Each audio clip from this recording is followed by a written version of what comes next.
नमस्कार, आप देख रहे हैं IBC 24 और हमारे खास कार्यक्रम सितारे हमारे में आप सभी का बहुत बहुत स्वागत। मैं हूं आप सभी के साथ रचना नितेश और स्टूडियो में हमारे साथ मौजूद हैं ज्योतिषाचार्य पंडित प्रिय सुरेंद्र पाटिल जी। पंडित जी, आपका बहुत बहुत स्वागत। नमस्कार। धन्यवाद। तो आज हम आपको आज के पंचांग के बारे में बताएंगे, आपके राशिफल के बारे में बताएंगे। इसके साथ ही बात करेंगे कि जब न्यायकर्ता ही अन्याय करे तब क्या करें उपाय। पंडित जी इस पर भी चर्चा करेंगे आप सभी के साथ ही आप सभी के सवाल होंगे और पंडित जी के जवाब। इसके लिए आप हमें कॉल कर सकते हैं 0771-400-8777 यानी 4008-777 पर। लेकिन कार्यक्रम की शुरुआत में आप सभी से एक छोटा सा निवेदन कि जब भी आप कॉल करें तो नेटवर्क पर आकर कॉल करें, अपना सवाल बहुत ही सादगी के साथ पूछें और क्लियर आवाज में पूछें। साथ ही टीवी का वॉल्यूम जो है वो आप जरूर कम कर दें। तो चलिए पंडित जी, आज के पंचांग राहु काल को सबसे पहले जान लेते हैं। आज शुभ संबंध 2079 शक 1944 सूर्य उत्तरायण का आषाढ़ महीने की शुक्ल पक्ष तृतीया तिथि और दिन शनिवार। आज तृतीया दोपहर 3:18 तक, आश्लेष नक्षत्र दिन भर रहेंगे। आज आश्लेष नक्षत्र संपूर्ण दिन तक आज चंद्रमा कर्क राशि में होंगे। आज का राहु काल 8:47 से 10:27 तक होगा। तो ये तो था पंचांग और अब बात करते हैं शनि की।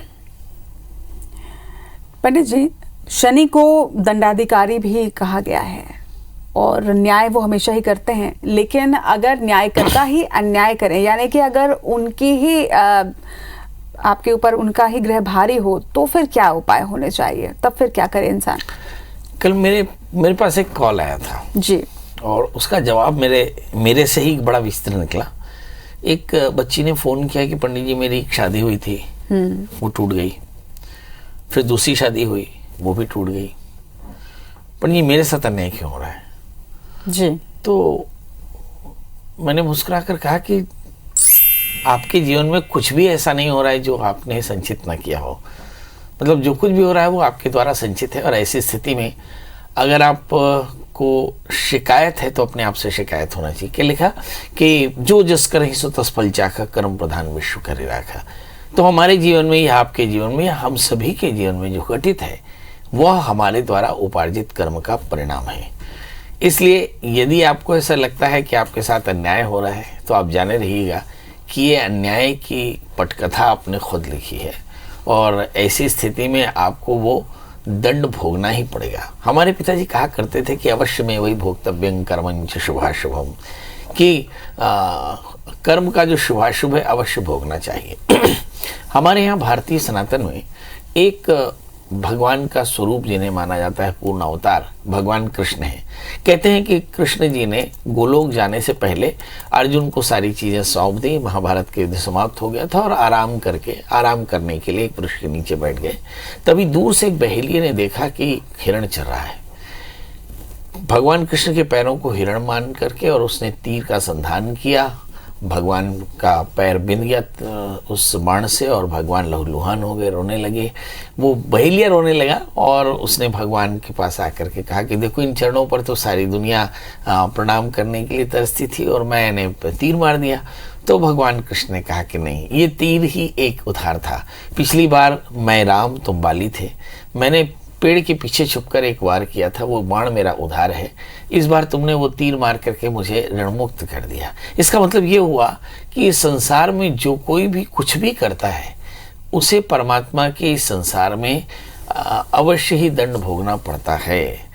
ये शास्त्र का नियम है, ऐसा हमारे यहाँ भारतीय सनातन मानता है। तो ऐसी स्थिति में जो आपके साथ में दशाएं घट रही हों, समझ लीजिएगा कि वो आपका प्रारब्ध है। मगर सवाल ये है कि ये देता कौन है, ये दंड कौन देता है?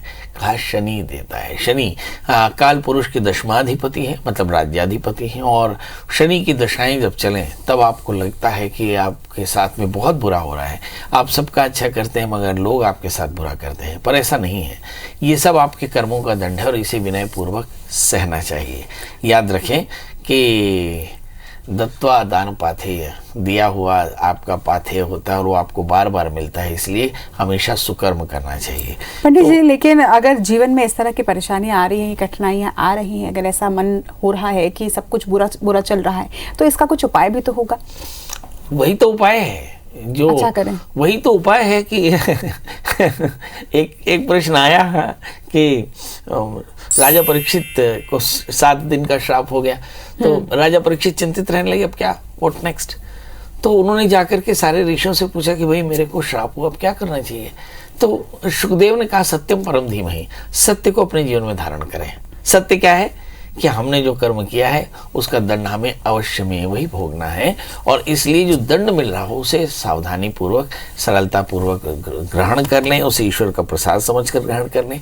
क्योंकि अगर आपने ऐसा नहीं किया तो इसकी जो प्रतिक्रिया है वो और ज़्यादा खराब हो सकती है। इसलिए यदि आपको लगता हो कि आपके जीवन में थोड़ी सी परेशानी ज़्यादा है तो आप जीव दया करें, भगवान के नाम का संकीर्तन करें, अच्छे लोगों का संग करें, यज्ञ करें और नाम संकीर्तन करते रहें, जीव दया करते रहें, सत्संग करें, स्वाध्याय करें, तो आप देखेंगे कि आपके जीवन में ये कष्ट कम हो जाएंगे।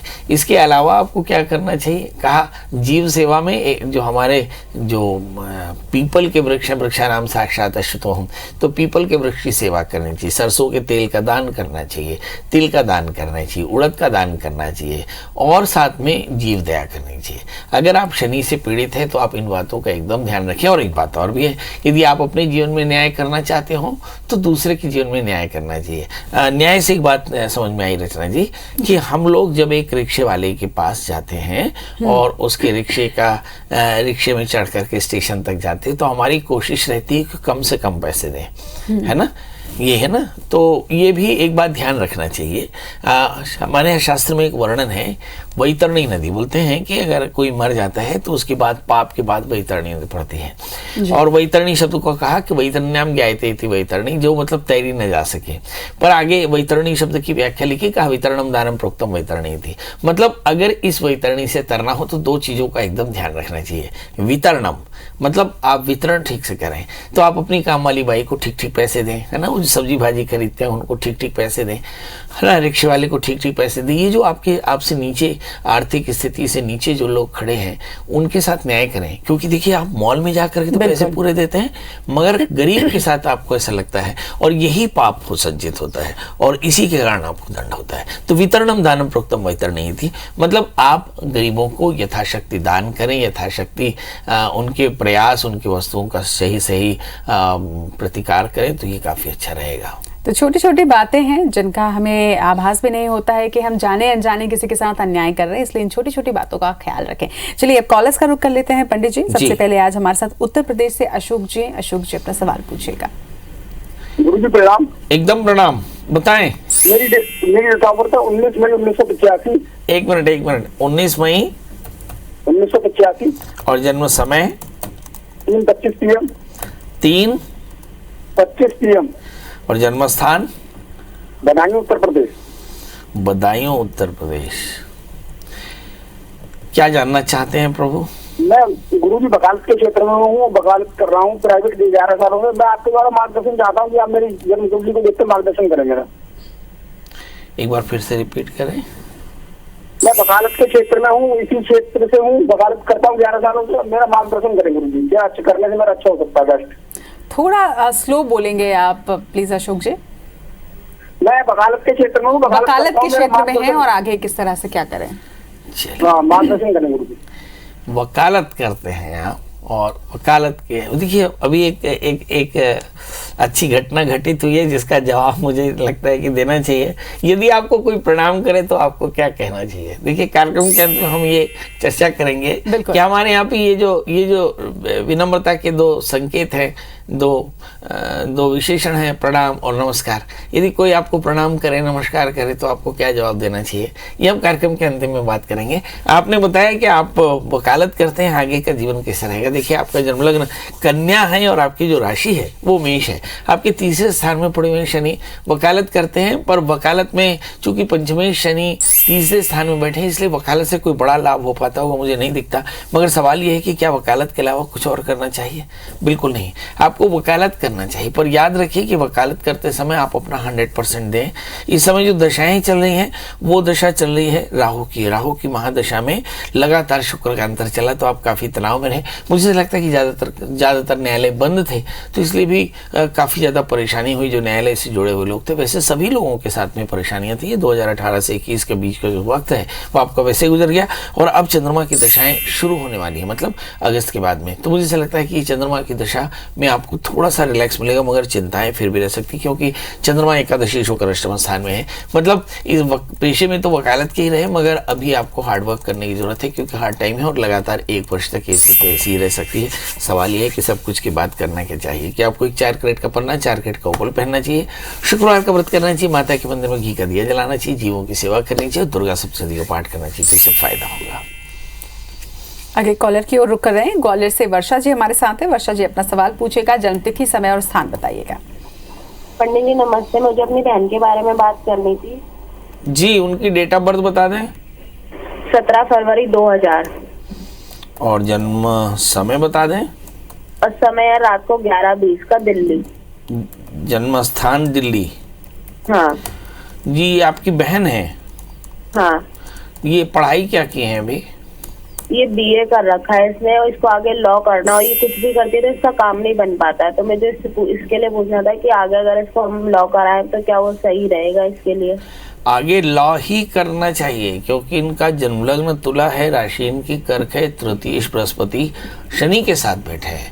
अगर ये लॉ करेंगे तो आगे चल करके इनका जीवन बहुत अच्छा रहेगा। तो इन्हें लॉ ही करना है, क्योंकि इनका इंटेंशन सामाजिक न्याय है और इस इंटेंशन की पूर्ति लॉ से होती है। इस समय जो दशाएं चल रही हैं, राहु की महादशा, मतलब असफलता की वजह मूल ये है कि राहु की महादशा में राहु का अंतर है और 2021 जून से आज तक यानी करीब करीब 1 वर्ष होने को है, कोई बड़ी उपलब्धि नहीं है। 2 साल और अभी राहु की दशा रहेगी, जिसके चलते ये समय भी आपका फ्रीज हो सकता है। तो सवाल यह है कि सब कुछ के बाद करना क्या चाहिए। जब राहु की महादशा चले तो क्या करना चाहिए। आज हम चर्चा कर रहे हैं, शनि और राहु 2 एक ऐसे प्लैनेट हैं जिसके बारे में शनि में कहा गया है कि भाई शनि दंडाधिकारी है, पर राहु क्या है, सवाल ये है। तो बोले शनि की दशा में जो दंड तय होता है वो दंड मिलता राहु की दशा में है, ये एक समझने की बात है। तो इसका मतलब ये हुआ कि राहु की दशा में जो संकट है उससे निपटने का पहला तरीका तो ये कि आपको नियमित रहना चाहिए, मतलब अपने रूटीन में फिक्स रहना चाहिए, रूटीन में बड़ा मजबूत रहना चाहिए, डिसिप्लिन रहना चाहिए, अपने समय का दुरुपयोग ना करें। एक बढ़िया सा नियम बना लें कि जल्दी से सवेरे उठेंगे, भगवान शिव की आराधना करेंगे, ओम नमः शिवाय इस मंत्र जप करेंगे, 4 कैरेट का पन्ना उपल धारण करेंगे और कोशिश करके तुलसी के वृक्ष की थोड़ी सेवा करेंगे, यानी तुलसी के वृक्ष लगाएं और पौधे बच्चों में बांटें, तो ये आपके लिए काफ़ी अच्छा रहेगा। कुल मिलाकर के राहु की महादशा 2 साल बाकी है, लॉ करना इनके लिए शेष करें। आगे 2 साल के बाद इनका करियर काफ़ी अच्छा रहेगा। चलिए अगली कॉलर की ओर रुख कर रहे हैं। हमारे साथ में यामिनी है सरायपाली से। यामिनी जी अपना सवाल पूछेगा, जन्मतिथि, समय और स्थान बताइएगा। गुरुजी प्रणाम। कल्याण हो। जी गुरुजी, मैं अपनी गवर्नमेंट जॉब के बारे में पूछना चाह रही थी, मेरी गवर्नमेंट जॉब लगेगी कि नहीं, और इसका उपाय थोड़ा बता दीजिएगा। जन्म तारीख बता दें। गुरुजी, मेरे पिताजी ने मतलब मार्कशीट में अलग जन्म तारीख लिखवाई है और ओरिजिनल अलग है, तो मैं कौन सी वाली बताऊं गुरुजी? ओरिजिनल वाली जिसमें आप पैदा हुई हैं। 15/4/1990। और जन्म समय? रविवार 5:41 सुबह। और जन्म स्थान? सारंगढ़ है गुरुजी। जी, अब बताओ क्या जानना चाहती हो? मेरी गवर्नमेंट जॉब कब तक लग पाएगी और उसके थोड़ा बता दीजिए गुरुजी। शादी हुआ है कि नहीं हुआ है? शादी हो गई है। और झगड़ा कब होता है, ज्यादा होता है? जी, हस्बैंड के साथ लड़ाई झगड़ा भी बीच बीच में नोक झोंक हो जाती है। हाँ, बीच बीच में नोक और झोंक दोनों होता है। चलिए आइए देखते हैं। आपका जन्म लग्न मेष है, आपकी राशि वृश्चिक है, आपके 10th हाउस में शनि राहु है, ये पितृदोष कारक है और इसके चलते आपके करियर में थोड़ी सी परेशानी। तो आप किसी विद्वान आचार्य से अज्ञात पितरों का श्राद्ध करा लें, राहु की शांति के लिए विधिवत सर्पश्राद्ध कराएं, रुद्राभिषेक कराएं, एक 4 कैरेट का पुखरा, 4 कैरेट का मूंगा धारण करें, गुरुवार का व्रत करें, गुड़ चने का दान करें, तो आपका करियर अच्छा रहेगा। दूसरा प्रश्न, शासकीय नौकरी मिलेगी कि नहीं? जरूर मिलेगी, क्योंकि तीसरे स्थान में बृहस्पति है, बृहस्पति भाग्य शुक्र तीसरे स्थान में, तो बैंक, फाइनेंस, इंश्योरेंस, एजुकेशन या मंत्रालय के या शिवालय के इतर क्लरिकल जॉब आपको पक्के तौर पर मिल सकता है। तीसरा प्रश्न, क्या मेरा भाग्य अच्छा है? बहुत अच्छा भाग्य है आपका। लग्न में बुध, सूर्य, 11वें स्थान में शुक्र, मंगल, ये सभी एक अच्छे जीवन की ओर संकेत करते हैं। अब प्रश्न क्या है, मतलब क्या है? तो आपको पढ़ाई करनी चाहिए, पढ़ाई तैयारी शुरू कर देनी चाहिए अच्छे शासकीय नौकरी के लिए। आपको बहुत जल्दी एक अच्छी नौकरी मिल जाएगी। कॉलर्स का रुख करते हैं पंडित जी। गुना से संजय जी हमारे साथ है। संजय जी, अपनी जन्मतिथि, समय, स्थान बताइएगा और फिर अपना सवाल पूछेगा। गुरु जी प्रणाम। जी प्रणाम। मेरा जन्म है 2 जनवरी 1970। समय? दोपहर 12:05। 12:05। हाँ, 2 जनवरी 1970, 1970। जन्म समय?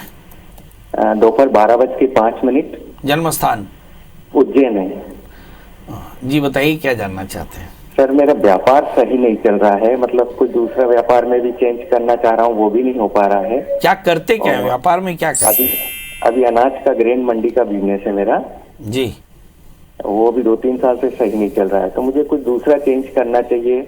और मेरा जन्म स्थान उज्जैन है, तो क्या मैं वहाँ शिफ्ट होकर नया कर सकता हूँ, या जिस स्थान पे अभी हूँ वहीं कुछ नया करूँ? अभी आप उत्तर प्रदेश में रहते हैं? कहाँ रहते हैं? नहीं, गुना, मध्य प्रदेश। गुना मध्य प्रदेश में? जी, गुना में ही। अब आप चाहते हैं कि उज्जैन आ जाएं, कोई स्विच करें, बिजनेस चेंज करें? हाँ। चलिए आइए देखते हैं कि आपका जन्मलग्न मीन है और आपकी राशि तुला है। अब आप सोच रहे होंगे कि मैं आखिर सोच क्या रहा हूँ। सोच ये रहा हूँ कि मैं आपको क्या एडवाइस करूँ। वजह यह है कि आपके शनि जो है दूसरे स्थान में है, मंगल और राहु 12वें स्थान में है और 8वें स्थान में बृहस्पति हैं, जिसका मतलब ये होता है कि आपके जीवन में कुछ संघर्ष की मात्रा थोड़ी ज़्यादा है और इस संघर्ष से निपटने के लिए 2 चीज़ें करनी होंगी। एक तो आप अपने जन्मस्थान से दूर रहें, नंबर 2 आप अनाज का ही काम करते रहें। अनाज के साथ में थोड़ी वैरायटी अगर आप किराने के सामान की दूसरी रख लेंगे तो ये आपके लिए अच्छा रहेगा। तीसरी बात, एक 8 कैरेट का इटालियन मूंगा, 4 कैरेट का पुखराज पहन लें। और चौथी बात कि मंगल का व्रत किया करें, नमक तेल का त्याग, मंगल स्तोत्र का पाठ किया करें, तो इससे आपको काफ़ी फायदा होगा। कुल मिलाकर के जीवन में थोड़ा सा संघर्ष है, अभी आपको गुना में रह करके अपना काम करना चाहिए। चलिए अगली कॉलर कोरिया से अंकिता जी हैं हमारे साथ। अंकिता जी अपना सवाल पूछेगा। प्रणाम पंडित जी। एकदम प्रणाम, बताएं। मेरे को अपने जॉब और शादी के बारे में पूछना है, गवर्नमेंट जॉब और शादी के बारे में। अच्छा, तो आप अपनी डेट ऑफ बर्थ बता दें। मेरा 29 जुलाई 1996 सुबह 6:40 में। 1 मिनट, 29 जुलाई 1996। जी। और जन्म समय? जन्म समय है 6:40 सुबह। बहुत सुंदर। आपका जन्मलग्न कर्क है, आपकी जो राशि है वो धनु है। पहला प्रश्न शादी का, तो शादी का जो स्वामी है वो राहु से आक्रांत होकर के 9वें भाव में बैठा है, इसलिए शादी से पहले एक छोटा सा कुंभ विवाह करा लेना चाहिए। दूसरा प्रश्न क्या है इनका कि जून 2022 के बाद जो दशाएं चल रही हैं वो मंगल में बुध की अंतर्दशा चल रही है, यानी आने वाला 1 वर्ष आपके करियर के नज़रिए से बहुत अच्छा है। तो 1 वर्ष के अंदर में आपको कोशिश करनी चाहिए कि जल्दी से एक अच्छी नौकरी हासिल कर लें। इसके अलावा एक 4 कैरेट का पुखराज, एक 4 कैरेट का बढ़िया सा मोती धारण करें, गुरुवार का व्रत किया करें और गुड़ चने का दान किया करें। बृहस्पति मंत्र, ओम बृहस्पति नमः मंत्र का कम से कम 1 माला जाप जरूर करें, आपकी सारी मनोकामनाएं पूरी हो जाएंगी। पंडित जी, अब वो सवाल जिसका जवाब आप देने वाले थे, बताने वाले थे कि आखिर प्रणाम का और नमस्कार का जवाब क्या होना चाहिए। देखिए, मैं अक्सर मैं एक गलती करता हूँ जो दर्शकों ने शायद नोट किया हो, शायद ना नोट किया हो। लोग मुझे 2 बात कहते हैं, नमस्कार और प्रणाम जी। तो कोई नमस्कार करे तो नमस्कार का जवाब क्या देना चाहिए और कोई प्रणाम करे तो क्या जवाब देना चाहिए। देखिए, नमस्कार शब्द का अर्थ होता है नमः कारम, कि भाई आपको वो प्रणाम कर रहा है या आपको प्रणाम कर रहा है, तो आप उसको नमस्कार का जवाब नमस्कार कर सकते हैं। परंतु यदि कोई प्रणाम करता हो तो उसे आशीर्वाद देना चाहिए, है ना। पर एक्चुअली होता यह है कि जब कभी भी हम कोई हमें प्रणाम करता है तो हम उसकी जवाब में 2 बार प्रणाम कर देते हैं, है ना। तो ऐसे नहीं होता। प्रणाम का जवाब है आशीर्वाद, कल्याण हो, है ना। और नमस्कार का जवाब नमस्कार है। तो ये एक व्यवहार में तर्क जरूर दिमाग में रखें। ये गलती अक्सर मैं करता हूँ और आप लोगों के साथ ही करता हूँ। कई बार इन गलतियों पर मेरी निगाह गई भी, पर स्वभाव से ही सारी चीज़ें निकल जाती हैं। एक्चुअली जब आपको कोई प्रणाम कर रहा है मतलब आप पर श्रद्धा रखता है और अब आपको उसे आशीर्वाद देना है।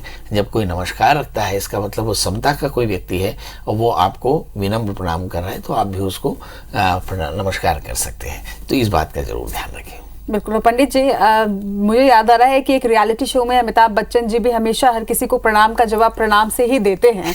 तो शायद कुछ उसी तरह की बात है। लेकिन आपसे आप ध्यान रखिएगा कि जब आपको कोई नमस्कार कर रहा हो तो आप नमस्कार कहें, लेकिन अगर कोई आपको प्रणाम कर रहा है इसका मतलब है कि वो आप पर श्रद्धा रखता है और विश्वास रखता है, साथ ही आपका आदर बहुत ज्यादा करता है, तो आप उन्हें अपना आशीर्वाद दीजिए। तो पंडित जी, यानी कि जो भी कॉलर सब आपको कॉल करके प्रणाम कहते हैं, आप उन पर आपका आशीर्वाद बना रहेगा। अब आज से मैं कोशिश करूंगा कि प्रणाम का जवाब आशीष दूं।